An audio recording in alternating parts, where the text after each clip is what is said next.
আসসালামু আলাইকুম আমার প্রিয় প্রবাসী ভাই এবং বোনদেরকে। আমি যখন দরুদ শরীফ পাঠ করি তখন আমি তিনটা কথা সবসময় মনে রাখি।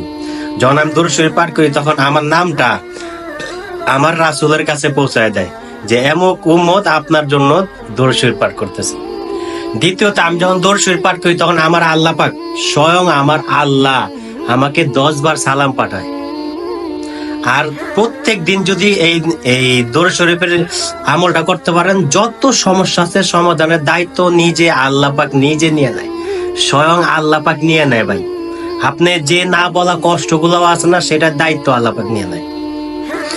ইভেন আপনি যার জন্য দরুদ শরীফ পাঠ করতেছেন, যিনি আমাদেরকে জাহান্নাম থেকে রক্ষা করার জন্য, বাঁচানোর জন্য, জান্নাতে নিয়ে যাওয়ার জন্য বহুবার রক্ত ঝরাইছে, ওনার সামনে প্রিয় সাহাবীদেরকেও হত্যা করা হয়েছে একমাত্র ইসলামের জন্য। কার জন্য দরুদ শরীফ পাঠাইতেছেন ভাই, বুঝতে হবে তো ভাই। এবং চতুর্থত, আপনি যে দোয়াটা পড়তেছেন না, আপনি যে দরুদ শরীফ পাঠ করতেছেন না, শুধু আমার রাসূল সাল্লাল্লাহু আলাইহি ওয়াসাল্লাম না, হযরত ইব্রাহিম আলাইহিস সালাম সহ ওনার সকল পরিবারের জন্য আপনি দোয়া করতেছেন, রহমত এবং বারাকার জন্য।